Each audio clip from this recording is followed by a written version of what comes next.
Karena saya akan berkhotbah tentang apa yang saya miliki dan saya bagikan. Di dalam Alkitab, api itu umumnya digunakan untuk menyimbolkan kehadiran Allah. Api digunakan untuk menyimbolkan, atau dalam bahasa lain, api itu adalah simbol kehadiran Allah yang mulia dan penampilan Allah. Kalau kita baca Perjanjian Lama, ketika bicara tentang api, itu rata-rata kalau dikaitkan dengan persembahan, penyembahan itu selalu terkait dengan Allah. Yesaya pasal 10, 17, 62 ayat 1 tidak usah dibuka. Di padang gurun, tiang api adalah api hadirat Allah di tengah-tengah bangsa Israel. Keluaran 13 ayat 21. Allah juga turun dalam api. Keluaran 19 ayat 18, 20 ayat 18. Atau berfirman dari tengah-tengah api. Ulangan pasal 4 ayat 11 sampai 12, 15, 36, pasal 5 ayat 23 sampai 24. Dalam Alkitab, api itu sering melambangkan hadirat Allah yang nyata. Perhatikan baik-baik, kita akan masuk ke materinya. Dan tanggapan manusia yang penuh semangat terhadapnya. Api dan tanggapan manusia. Maksudnya apa? Mengapa Allah memilih api untuk melambangkan dirinya sendiri? Sudah perhatikan, bayangkan tentang satu gambaran tentang api. Mungkin api tampaknya memiliki suatu kehidupan internal sendiri. Api memberi respon pada kekeringan yang parah atau bahan bakar. Lihat, ketika terjadi kekeringan yang parah, sedikit saja gesekan antara daun itu menimbulkan kebakaran. Di mana ada kekeringan, itu potensi api timbul sangat besar. Atau bahan bakar. Dan tampaknya api berkobar di bawah pengaruh angin besar dan sepoi-sepoi. Yang Bu Sera tahu, kalau angin makin besar tadi ya, memadamkan api susah kan? Kenapa? Makin cepat menjalar. Jadi api itu memiliki kehidupannya sendiri yang bersumber dari apa? Dari bahan yang dia bakar. Api juga tampaknya mampu menghilang saat diinjak-injak. Dipadamkan atau dibiarkan tidak dijaga.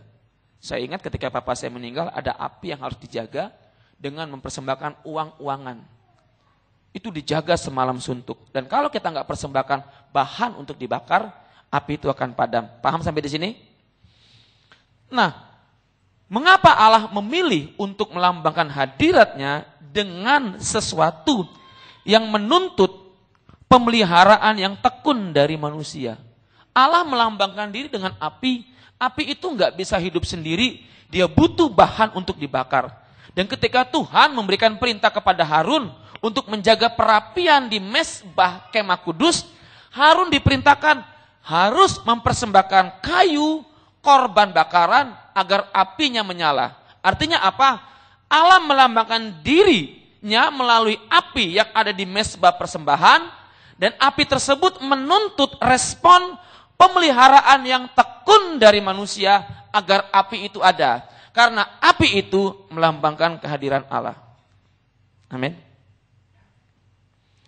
Paham sampai di sini? Mungkinkah Allah memilih api untuk melambangkan kehadirannya di antara manusia? Karena api tidak pernah tetap tinggal lama di antara kita, kecuali ia benar-benar diinginkan. Ada respon manusia untuk kehadiran Tuhan. Saya ulangi lagi. Mungkinkah Allah memilih api untuk melambangkan kehadirannya di antara manusia?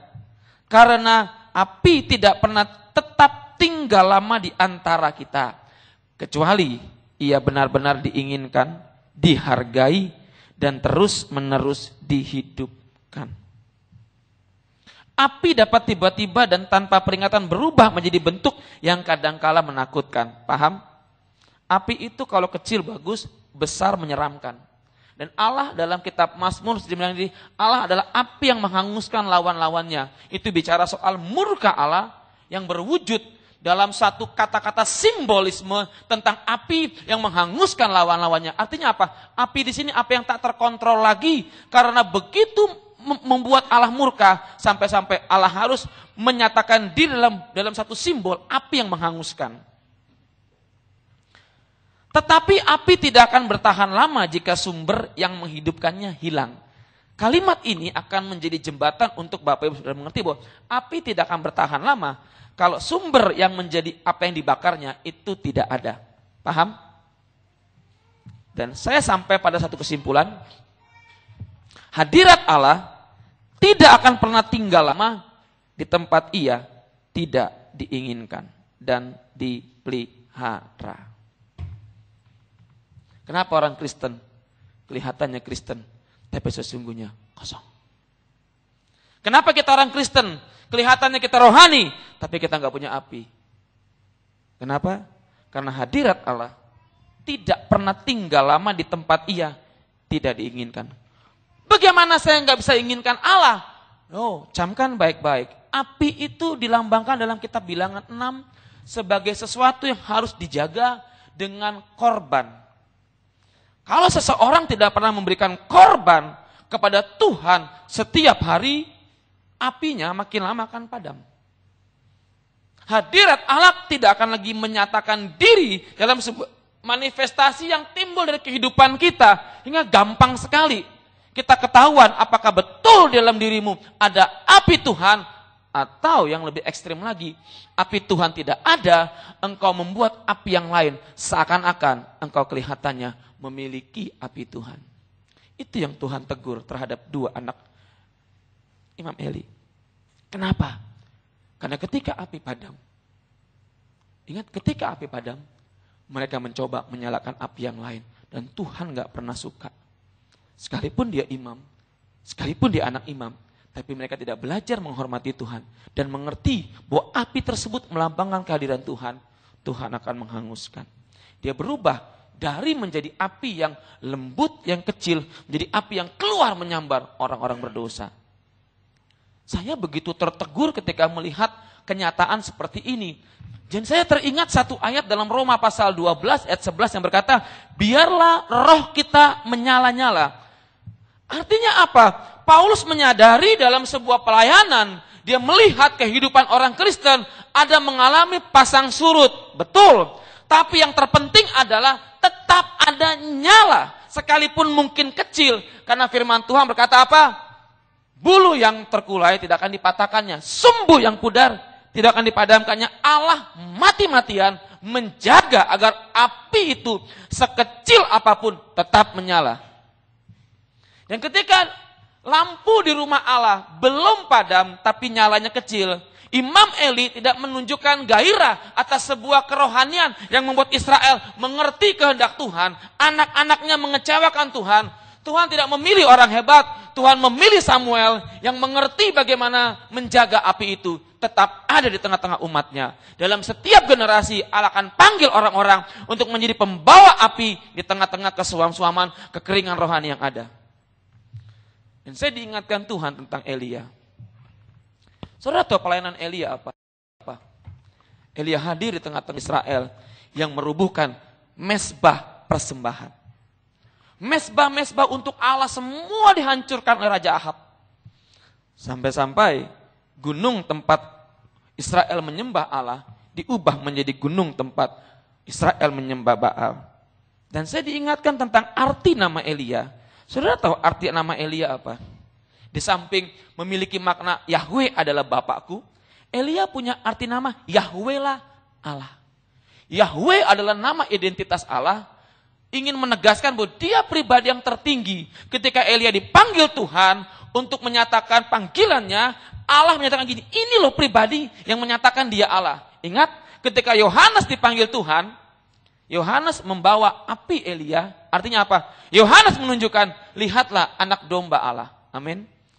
Setiap orang yang memiliki api Kristus harus menunjukkan kehadiran Tuhan dalam kehidupannya. Kita nggak boleh menyatakan api yang lain. Kemunafikan, dan Allah akan membakar engkau bukan sebagai pribadi yang menyala bagi Tuhan, tapi pribadi yang hangus bagi Tuhan. Ini jangan dianggap remeh. Pelayanan Elia adalah pelayanan akhir zaman. Baca kitab Maliaki, akan tampil Elia yang membuat sebuah pemulihan. Pemulihan bicara soal satu hubungan yang kembali terkait. Dan itu ditandai dengan turunnya api dari langit untuk menyambar persembahan. Hari ini Kita harus koreksi diri. Ketika kita berkata Kristen, kita harus mengerti bahwa ada satu tuntutan yang tidak bisa tidak. Tubuhmu bait Roh Kudus. Amin. Kalau dibilang tubuhmu bait Roh Kudus, identik dengan bait Allah. Amin. Di dalam bait Allah ada satu mezbah yang tidak boleh tidak. Ada api yang harus menyala di dalam api, di atas api tersebut. Dan pertanyaannya buat kita semua adalah, kita harus jujur. Apakah masih ada api dalam diri kita? Apakah api tersebut kecil? Atau justru padam? Atau yang lebih jahat lagi, kita buat api yang baru, yang seakan-akan kelihatannya api rohani, tapi justru api tersebut mendatangkan murka Allah. Akhir zaman, banyak api-api palsu yang dipersembahkan kelihatannya rohani, tapi Tuhan berkata, aku tidak kenal engkau. Karena apa? Apinya asing. Saudara begini, oh saya Kristen. No, Kristen gak menyelamatkan, dan Yesus bukan orang Kristen. Amin. Yesus gak pernah ajarkan sebuah agama. No. Kristen itu bukan agama, tapi sebuah julukan untuk orang-orang yang mengikuti Yesus. Ini jangan campur balikkan. Hari ini pemerintah mengkonsepkan Kristen sebuah agama. Yesus gak pernah bermimpi mendirikan sebuah agama. Amin. Kok gak ada yang bilang amin? Yesus gak pernah bermimpi mendirikan sebuah agama. Amin. Dia hanya memiliki visi, setiap orang yang mengikut dirinya, pikul salib, tinggalkan semuanya, hanya terfokus pada Yesus. Itu orang Kristen. Suatu waktu saya akan bikin pendalaman Alkitab tentang betulkah Yesus orang Kristen atau orang Yahudi atau orang Islam. Bikin tema yang serem-serem, jangan dengan semangat Natal kita tingkatkan ketakwaan kepada Yesus Kristus. Kuno bikin tema kayak gitu, kayak nggak ada inspirasinya. Semangat Natal apa? Kelahiran kan? Kelahiran terus. Kapan gedenya? Kalau ingat Natal, ingat bayi kecil. Yesus bukan lagi bayi, dia sudah jadi raja segala raja yang siap menilai hidup kita di akhir zaman nanti.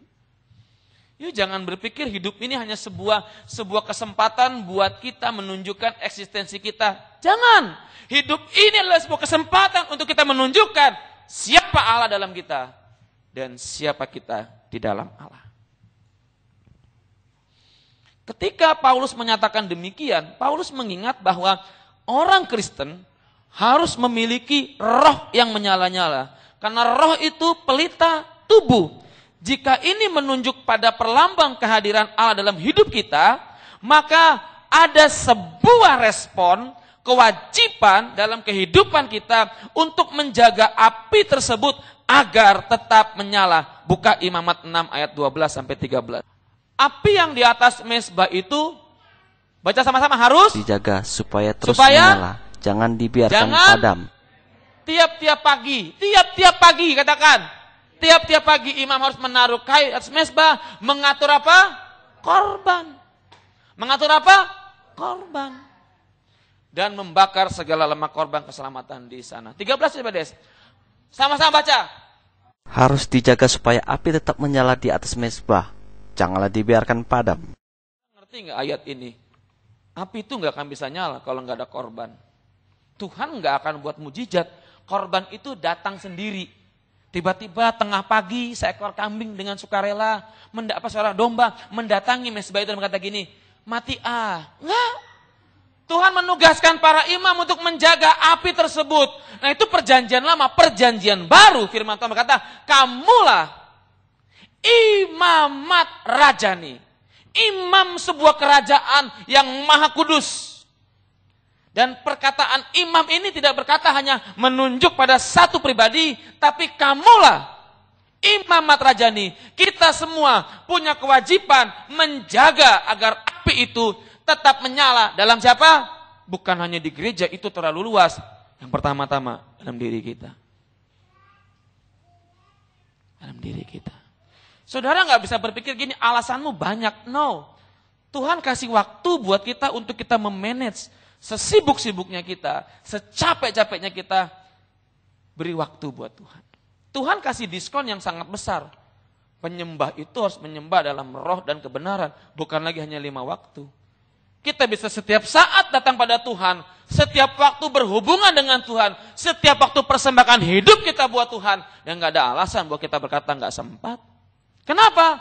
Tuhan sudah beri satu rangkaian waktu 24 jam dimanapun, kapanpun, apapun yang kau kerjakan, engkau bisa mempersembahkan hidupmu buat Tuhan dan menyalakan api itu. Kenapa banyak orang Kristen letih lesu berbeban berat? Kenapa? Yesaya berkata gini, lesu, lemah, gak berdaya. Kenapa? Karena mereka gak pernah menyerap tenaga ilahi untuk mereka tetap kuat. Amin. Perbedaannya adalah orang-orang Kristen dengan orang-orang non-Kristen, orang-orang yang dalam Tuhan dengan yang di luar Tuhan sama-sama manusia. Sama-sama makan jengkol, sama-sama makan pete, sama-sama bisa kentut bau. Yuk jangan pikir orang Kristen kentutnya gak bau, tetap bau. Betul gak? Bedanya apa? Kualitas hidup ditentukan bukan ketika engkau menikmati kesenangan, tapi ketika engkau menghadapi kesulitan dan engkau bergantung pada siapa. Elia itu pribadi yang lemah, tapi dia bergantung sama Tuhan. Tuhan kasih dia makanan untuk berjalan ke gunung Tuhan. Di situ Tuhan izinkan dia melihat bukan hanya kehadiran Tuhan lewat gembar-gembor, petir, gedor, macam-macam, tapi lewat kelembutan, ketenangan. Saudara butuh waktu untuk tenang di hadapan Tuhan. Entah itu kapan. Masalahnya adalah kita sering berpikir kalau kita belum mentok, kita belum butuh Tuhan. Kalau konsep seperti itu, engkau gak akan pernah bertemu Tuhan dalam sebuah persekutuan berat. Ketika engkau mentok dengan Tuhan, yang ada adalah engkau banyak berbicara, meminta, menuntut Tuhan. Dan bukan biarkan Tuhan berbicara untuk menuntun saya dan saudara. Jujur, kalau orang punya masalah, kebanyakan dia minta sama Tuhan. Iya atau enggak? Minta dipulihkan, minta diberkati, minta ditunjukkan jalan. Enci maju, semangat. Maju. Saya bilang, apa yang mau didoakan Ci? Rata-rata bukan karena sakit. Saya minta keluarga saya diberkati dan dipulihkan. Kenapa dia minta itu? Dia mentok melihat anak suaminya mabuk-mabukan judi, dia butuh Tuhan. Saya nggak salahkan, tapi kalau levelmu seperti itu terus, kau nggak pernah menikmati sebuah tingkat persekutuan yang membuat engkau mengerti Allah tanpa kebutuhan harus meminta pada Dia. Amin. Kenapa orang Kristen nggak bisa bertumbuh? Karena banyak meminta. Kita lebih suka berbicara daripada mendengar. Kalau saya dalam hadirat Tuhan terbalik dengan kehidupan saya sehari-hari. Orang bilang saya, banyak ngomong betul, tapi di hadirat Tuhan saya banyak diam. Kenapa? Mau ngomong apa sama Tuhan? Mau ngomong apa? Ngeluh. Kadang cuma air mata. Mau ngomong apa? Paling hanya diam. Duduk. Buka firman sebentar. Menangis. Depan komputer ketika Allah berbicara. Hentikan sebentar. Kunci pintu kamar. Berlutut. Diam. Bicara. Itu yang Tuhan suka sebetulnya. Kita di hadirat Tuhan terlalu banyak ngomong. Sampai-sampai kita bisa lupa untuk api ini menyala. Tidak semua hubungan dengan Tuhan menyalakan api. Camkan itu. Tidak semua hubungan dengan orang lain bahwa kau diberkati. Kadang-kadang kau sakit. Hubungan dengan Tuhan dilandasi oleh kasih. So kalau hari ini kita jadi orang Kristen, yang menjadi parameternya adalah betul-betulkah ada Kristus di hati ini yang menyala seperti terang, yang membuat kita memancarkan terang itu. Justru kita buat api palsu yang membuat orang kelihatannya kita ini rohani, tapi sebetulnya kita ini memalukan Tuhan. Dan setan sangat pintar membuat tipuan. Ingat, akhir zaman salah satu tipuan setan adalah meniru mujizat yang terjadi di zaman Elia. Api turun dari langit. Setan sanggup menurunkan api palsu yang membuat banyak orang tertipu. Tapi kalau orang punya persekutuan dengan Tuhan, dia tahu itu bukan dari Tuhan. Colek kiri kananmu, kita harus peka akan Tuhan. Kita harus peka akan Tuhan. Saya bilang sama Tuhan ketika pendeta Dani Rats berkhotbah, Tuhan kalau dia bicara kepadaku tentang jangan sedih, jangan ini, aku gak percaya itu dari Tuhan. Aku minta firman yang spesifik, firman yang betul-betul satu rema yang membuat aku mengerti bahwa aku membutuhkan ini. Ketika saya selesai, saya bertemu dengan beberapa teman hamba Tuhan. Lalu ini kok maju? Saya butuh konfirmasi. Kalau gitu kita juga perlu maju. Kenapa? Kita butuh konfirmasi. Maka mereka maju 5-6 orang dan berkata gini, tuh udah dapat konfirmasi, kita juga. Teman saya bilang gini, aduh terima kasih, kenapa? Saya dapat nubuatan apa? I see a big land, tanah yang besar. Wah, maksudmu apa? Tuhan mau kasih aku tanah yang besar. Ya, gak apa-apalah. Yang penting kau dapatkan konfirmasi. Satu hal, ketika saya berkata, Tuhan saya pengen sesuatu yang spesifik. Saya nggak mau hanya Tuhan pulihkan kamu, Tuhan berkati kamu. Dan saya datang nggak menangis, nggak. Saya cuma diam, mungkin orang bilang ini sombong. Tidak, saya mau sesuatu yang fresh dari sorga, yang kau sampaikan lewat hambamu. Kau pikir ini levelmu. Saya bilang gini, dalam hatiku gini, kenapa gue dimarahin Tuhan nih? Ya enggak, Tuhan bilang, makasih. Saya suka cita, saya saking suka citanya, saya salah ambil minum. Minuman pengkhotbah, saya comot. Udah, punya pengkhotbah, cuek aja lah. Saking senangnya kan ada dua akuas gede gini nih. Aku udah haus nih. Hei, punya pengkhotbah. Mau gak bekas gue? Gak mau kan? Gue terusin lagi. Saking sukacitanya. Kenapa? Saya mendapatkan peneguhan dan saya pergi ke Sanggau dengan sukacita. Terus terang setengah jam pertama di Sanggau saya hampir mati, saudara. Tekanannya beda. Istriku lihat saya diam aja. Itu saya bahasa roh. Setengah mati. Ketika WL angkat pujian. How great is our God. Baru saya mulai, Tuhan, aku mandang engkau. Walaupun gini nih. Saudara tahu deh kalau ketika rohmu seperti dihantam oleh sesuatu, ada sesuatu gini, aku nggak mau kamu di sini. Kamu ngacau. Saya seperti mendapatkan perlawanan. Dan saya setengah mati, saudara. Tuhan ingatkan tentang api. Kalau ada apiku dalam dirimu, siapapun nggak sanggup lawan engkau. Dan ketika tantangan, Fandi tahu, sound systemnya setengah mati kan. Khotbah yang sudah siap-siapkan, nggak ada lagi di teks. Dan ketika tantangan, saya takjub, saudara. Kemuliaan bagi Tuhan. Anak-anak kecil maju. Dan mereka dilawat Tuhan. Tanya Meme itu, kasusnya serem-serem kan? Jangan pikir Tuhan gak sayang orang muda. Bapak lihat Pak, kasusnya serem-serem kan? Meme juga kan? Ada yang apa Meme diperkosa ya? Ada apa lagi? Hah? Jual diri. Nyanyinya sama. Iblis tutup pikiran mereka, iblis bodohi mereka, iblis berikan amat itu dosa. Ketika firman diberitakan, kuasa Allah hadir, itu dosa. Mereka datang dengan rendah hati dan dipulihkan. Artinya apa?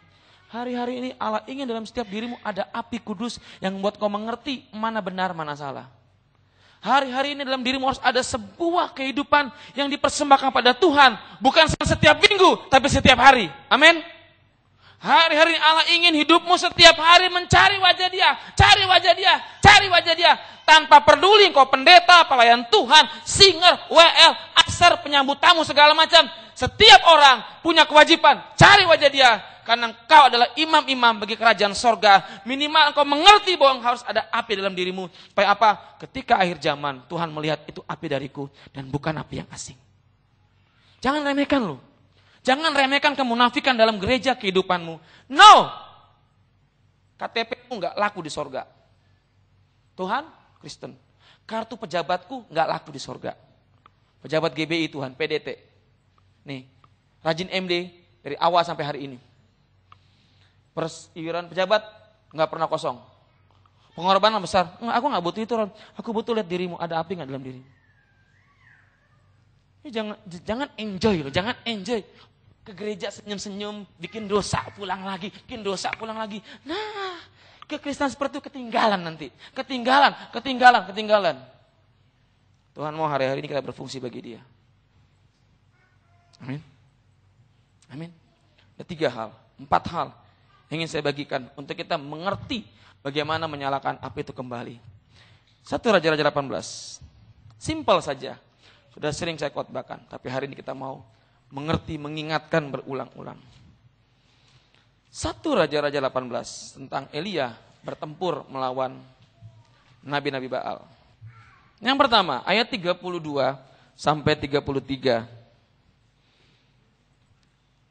Ia mendirikan batu-batu itu menjadi mezbah demi nama Tuhan dan membuat suatu parit di sekeliling mezbah itu yang dapat memuat 2 sukat benih. Yang menyusun kayu api, memotong lembu itu dan menaruh potongan-potongannya di atas kayu api itu. Yang pertama, buat mezbah. Amin. Buat mezbah. Mungkin hari-hari ini mezbahmu hancur. Diganti dengan mezbah duniawi, mezbah hedonisme, mezbah-mezbah yang bukan untuk Tuhan. Hari ini dirikan kembali mezbah untuk Tuhan. Mezbah bicara soal keinginan untuk engkau pemulihan hubungan. Yang kedua, persembahkan hidup kita. Ayat 33. Yang menyusun kayu api, memotong lembu itu dan menaruh potongan-potongannya di atas kayu api itu. Ayat 34, Elia itu menyuruh menyiram. Saudara, iblis punya tipuan yang sangat hebat begini. Kalau engkau sudah hancur, engkau gak mungkin lagi dipulihkan Tuhan. Ingat, ketika Tuhan menunjukkan mujizatnya, api turun dari langit, itu lembu itu disiram air, betul? Sebasah apapun kau oleh dosa, kalau engkau persembahkan buat Tuhan, dia sanggup membakar engkau. Setenggelam apapun engkau oleh lautan dosa, ketika engkau ingin berseru, mezbahmu kau bikin kembali, langit terbuka, turunkan api kudus nyambar engkau. Sesuam apapun kehidupanmu hari ini, kalau engkau ingin Tuhan melawat engkau, dia sanggup. Karena kekeringan hatimu, karena kerinduan akan Tuhan, sekecil apapun gesekannya akan menimbulkan api yang turun untuk menyambar engkau. Elia tahu tentang hal ini. Air bicara apa? Sesuatu yang paling berharga saat kemarau. Disuruh siram untuk korban. Sirami korban hidupmu dengan sesuatu yang berharga dalam hidupmu. Ketika itu terjadi, itu Tuhan nyatakan mujizatnya. Tuhan gak butuh bensin untuk nyalakan api. Tuhan gak butuh sesuatu untuk api menyala, karena dia adalah api yang menghanguskan. Tadi waktu di WC saya dikatakan, Ron, kamu tahu gak kenapa banyak orang gak punya api? Karena mereka gak pernah mau nyambar api itu, mereka gak mau dekat dengan api itu. Ingat, kalau kita dekat dengan api, kita akan panas. Betul? Lagi dekat api, terbakar. Jauh dari api. Kita emang hanya tahu itu terang, tapi kita gak pernah merasakan panas itu. Makin kita jauh, makin jauh, kita makin gak merasakan panas itu. Kenapa kehangatan, kasih, kehangatan, sukacita, kehangatan, damai sejahtera itu hilang dalam diri kita. Kenapa? Ya dari Tuhan. Capek lo pelayan di Kalimantan Barat lo. Sangat capek. Capek fisik. Roh kita letih. Keluar terus. Tapi satu hal. Ada waktu sedikit aja buat Tuhan. Saya belajar satu hal. Cuma ngomong sama Tuhan, Lord, I'm very tired. Di WC kek, di mana kek, ada waktu sekitar 10 menit, 20 menit, ada senggang. Lord, I'm very tired. Saya sangat capek, letih roh, letih jiwa. Aku pengen dicegarkan Tuhan. Tuhan tuh punya program kilat juga. Sekali sentuh, cek. Haleluya. Masalahnya kita kadang-kadang hanya berpikir gini, nyembah 2-3 jam, di mana Tuhan? Oh, di mana Tuhan? Aku di sini. Oh, di mana Tuhan? Kita kadang-kadang selalu pakai perasaan sih. Tuhan tuh bukan perasaan. Perasaan tuh turun naik, betul nggak? Tanya Fandi, kalau kangen, perasaannya rindu serindu-rindunya. Kalau lagi perasaan tuh begini-begini, pakai iman. Iman apa? Nggak kelihatan, percaya. Semalam saya shock, mau nantang nggak ya? Nantang nggak ya? Kan suara jelek, tapi ketika Tuhan bekerja, bukan Roninya, Tuhan yang geret mereka maju. Perasaan itu pasti, aduh yang KKR kira-kira respon firman nggak ya? Benar. Jangan berpikir kita pendeta di depan nggak shock, kadang-kadang shock juga loh. Udah gua khotbah kira-kira respon nggak ya? Respon nggak ya? Percaya aja. Ada waktu sedikit pun kita harus berdoa yuk. Amin. Saudara butuh Tuhan loh. Saudara nggak butuh yang lain. Dan satu hal ketika Tuhan melawat, jangan ingat itu pendetanya, Tuhan yang melawat engkau. Amin. Akibatnya apa? Kita sering mengharapkan seorang pendeta. Kenapa Paulus bilang begini? Persembahkanlah tubuhmu, persembahan yang hidup, kudus dan berkenan. Selama kita hidup, ini persembahan untuk Tuhan. Jangan nunggu mati kau persembahkan buat Tuhan. Nggak ada guna. Orang mati bisa apa? Pernah mimpin ibadah orang mati? Kepada para mayat. Mari kita bangkit berdiri. Kalau dia berdiri, kita yang kabur. Mari para mayat kita peti. Saudara-saudara yang masih hidup. Kita renungkan firman Tuhan. Kepada yang sudah mati. Kenapa Tuhan nggak suka persembahan yang mati? Tuhan nggak suka persembahan bangkai. Tuhan suka persembahan yang dimatikan. Hadirat Allah selalu mencari sesuatu yang dipersembahkan dengan sungguh-sungguh. Kenapa Tuhan bicara salib? Bicara kematian pribadi dan hidup kita. Semakin banyak kita serahkan wilayah kita buat Tuhan, semakin penuh kita dengan hadirat Allah. Amin. Yang kedua, persembahkan korban, yaitu kita sendiri. colek kiri kananmu, persembahkan hidup kita. Kalau harta gampang, harta sih gampang.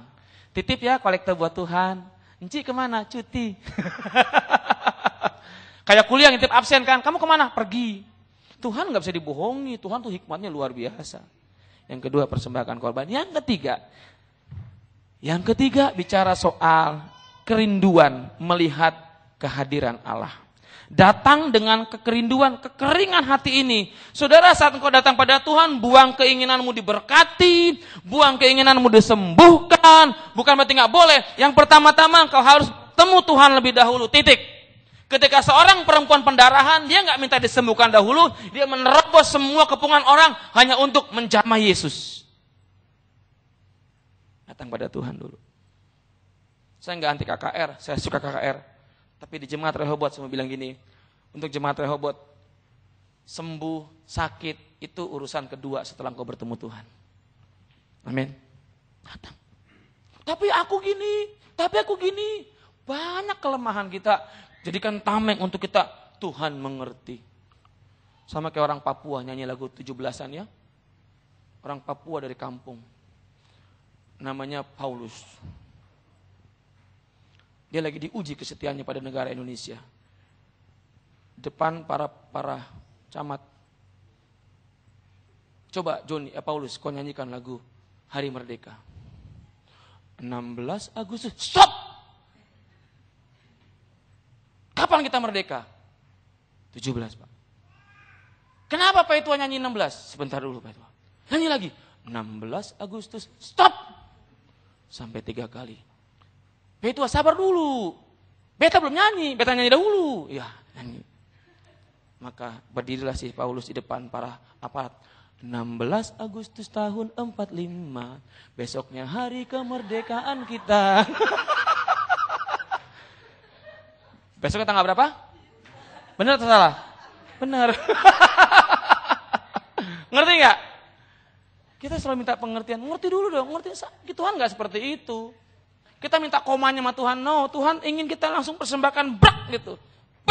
Ada waktu, brak gitu. Itu namanya sesuatu yang indah. Saudara mesti ingat kerinduan. Tahu nggak yang bisa membuat Tuhan menghadirkan lawatan apa? Kerinduan. Dan umatku yang berlutut menyebut namaku dengan sungguh-sungguh.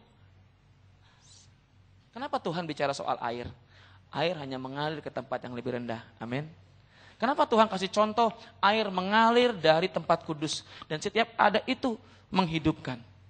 Di mana ada kerinduan yang begitu mendalam. Sorga terbuka dan menghidupkan engkau. Di mana kekeringan hatimu begitu dalam. Akan satu lawatan Tuhan. Api dari langit akan turun dengan sempurna menyambat engkau. Kerinduan. Pertanyaannya adalah. Hari ini kita rindu akan apa? Kaya, materi, sehat, diberkati. Salah nggak itu? Itu nggak salah. Bilang sama kiri kanan, itu nggak salah. Tapi itu nomor kesekian setelah Tuhan. Yang keempat, kalau api itu mau nyala dalam hidupmu. Ambil tindakan radikal untuk berpaling dan hidup dalam kehendak Allah. Raja-Raja 18 ayat 40. Kata Elia kepada mereka, tangkaplah nabi-nabi Baal itu, seorang pun dari mereka tidak boleh luput. Setelah ditangkap, Elia membawa mereka ke sungai Kison dan menyembelih mereka di sana. Menyembelih, membunuh, boleh nggak? Boleh nggak? Saya kasih instruksi, kalau Allah yang suruh, boleh. Kalau Allah yang suruh, tapi jangan coba-coba membuat engkau diperintah Allah membunuh orang. Karena ketika Yesus datang, jangkauan hukuman kasih itu, hukum kasih itu begitu panjang, begitu luas. Dan tidak ada seorang pun boleh membunuh kecuali Tuhan. Nanti kita bahas di etika. Membunuh dalam arti bukan tipe pet, buah petir, buah mati. Enggak. Membunuh dalam konteks penghukuman. Penghukuman. Nabi-nabi Baal menyesatkan jutaan umat Israel untuk mereka berpaling dari Allah kepada dewa-dewa yang dibenci Allah. Betul? Ketika terjadi peperangan Elia melawan Baal, hukumannya ini. Karena kalau mereka dibiarkan hidup, mereka kembali menyesatkan umat pilihan. Perjanjian lama mengizinkan tersebut karena bicara soal Taurat. Jangan campurkan PL dengan PB. PL bicara Taurat. Jangan bilang gini, setelah pemulihan Pondok Daud akan ada pemulihan Pondok Salomo. Pondok Daud bicara pemulihan pujian penyembahan, Pondok Salomo bicara pujian tentang istri yang banyak. Ikuti teladan Daud menyembah Tuhan dan ikuti teladan Salomo istri banyak. No. Saudara camkan baik-baik, ada hal-hal, lihat konteksnya. Ketika Elia membunuh Nabi Baal, konteksnya adalah Allah ingin memperlihatkan jika seseorang menyesatkan umat pilihan sampai pada taraf Allah harus turun tangan langsung menyatakan dirinya dari langit. Artinya apa? Sudah sampai pada taraf yang betul-betul harus dihukum. Itu PL. Maka itu di Perjanjian Lama tumpas habis seluruh umat, seluruh bangsa-bangsa. Tindakan radikal yang Allah perlihatkan kepada umat pilihan adalah gini. Kalau sampai Nabi Nabal tersebut membuat umat pilihan Allah menjadi tersesat, Allah nggak segan-segan memusnahkan mereka demi keselamatan umat pilihan. Saudara, tindakan radikal yang kita ambil bukan membunuh orang, tapi membuat kita memangkas setiap peluang untuk kita dapat jatuh dalam dosa. Amin. Ada sesuatu dalam hidupnya yang tersimpan, yang menjadi pintu untuk dosa. Tutup itu, minta gemboknya sama Tuhan. Tutup. Kalau engkau lemah di pornografi, jangan main internet tengah malam sendirian. Mau dipasang firewall pun sekalipun, tetap kalau emang niatnya ngeklik. Lihat foto, klek. Nggak sempurna fotonya. Klek, klek. Saya ada video bagus tentang seseorang yang nonton film porno. Setan bilang gini, nonton dia. Tiba-tiba HP-nya bunyi. Tulisannya, Yesus, kalau engkau nonton terus, kau akan binasa. Enggak apa-apa, terima. Kalau engkau punya kelemahan soal pornografi, jangan main internet sendirian di kamar tengah malam. Ntar keluar-keluar gini. Kalau engkau suka ngegosip, jangan kumpul dengan teman-teman yang suka ngegosip. Maaf ya, udah enggak seperti itu lagi. Aku mau keluar. Yang, iya itu, makin nambahin.